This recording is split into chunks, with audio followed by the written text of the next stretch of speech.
இயேசுவில் எனது அன்பிற்குரியவர்களே, உங்களுக்கு என்னுடைய இதயம் கனிந்த வாழ்த்துக்கள். வணக்கம்.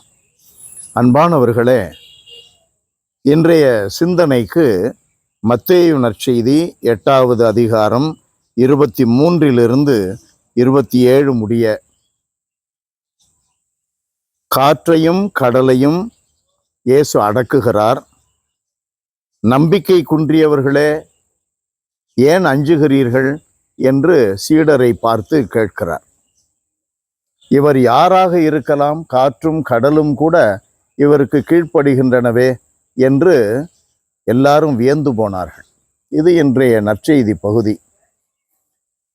அன்பானவர்களே, நம்முடைய அன்றாட வாழ்க்கையில், குடும்பங்களில் அல்லது பங்குகளில் அல்லது அன்பியங்களில் அல்லது பக்த சபைகளில், இது போன்ற நம்முடைய அமைப்புகளில் இப்படிப்பட்ட சூழல்கள் ஏற்படும். திடீரென்று பெருங்காற்று வீசும், அலைகள் கொந்தளித்து எழும், படகு அலைக்கழிக்கப்படும் என்பதை போல அந்த அமைப்புகள் திடீரென்று பிரச்சனைக்கு உள்ளாகும். என்ன பிரச்சனை வந்தாலும் சரி, நாம் செய்ய வேண்டியது ஒன்றுதான். சீடர்கள் என்ன செய்தார்கள்? இயேசுவை துணைக்கு அழைத்தார்கள். இயேசுவை உதவிக்கு அழைத்தார்கள். இயேசுவை உதவிக்கு அழைக்க வேண்டும். இயேசுவை எழுப்பிவிட்ட, இயேசுவை துணைக்கு அழைத்த சீடர்களிடம் இயேசு காணுகின்ற குற்றம் என்ன? நம்பிக்கை இழந்தவர்களாய் நாங்கள் சாகுறோமே என்று சொல்லி இயேசுவை எழுப்பினார்கள். நமக்கு என்ன பாடம்? எந்த சூழலிலும் நம்பிக்கை இழக்கக்கூடாது. உலகம் ஒன்றும் முடிந்து போகவில்லை. நாம் ஒன்றும் உலகையே தாங்கிக் கொண்டிருக்கவில்லை. உலகத்தை முடித்து வைப்பவர், உலகத்தை தாங்குபவர் நம்மை தாங்குவார். அதை நாம் உணர வேண்டும். அன்பானவர்களே, மறைநூல் நமக்கு என்ன சொல்லுகிறது?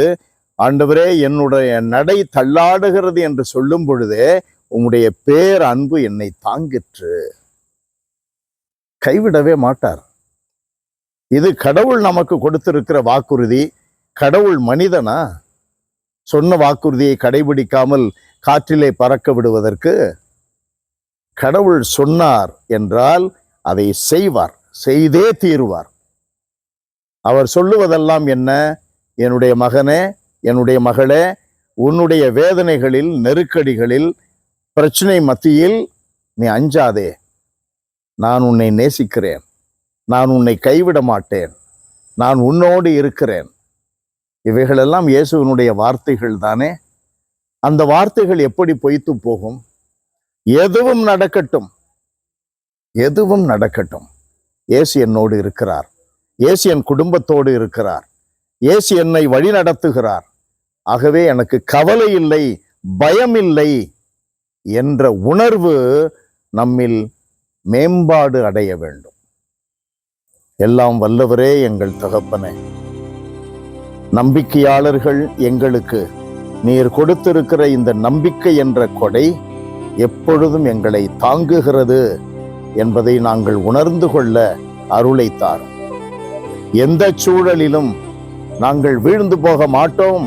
காரணம், எங்களை தாங்குகின்றவர் நீர் எங்களோடு இருக்கிறீர். எங்களை கைவிட மாட்டேன், விட்டு விலக மாட்டேன் என்று வாக்களித்திருக்கிறீர். ஆகவே எப்பொழுதும் எங்களுக்கு வாழ்வு உண்டு. எந்த மேடு பள்ளம் ஆனாலும் நாங்கள் பள்ளத்தை கடக்க முடியும், மேட்டை தாண்ட முடியும். ஆண்டவரின் துணை கொண்டு எம்மதிலையும் தாண்டுவேன், எப்படையையும் நசுக்குவேன் என்ற வேத வரிகள் எங்களில் அனுபவங்களாகட்டும். இயேசுவின் நாமத்தில் ஜெபிக்கிறோம் பிதாவே. ஆமென், ஆமென்.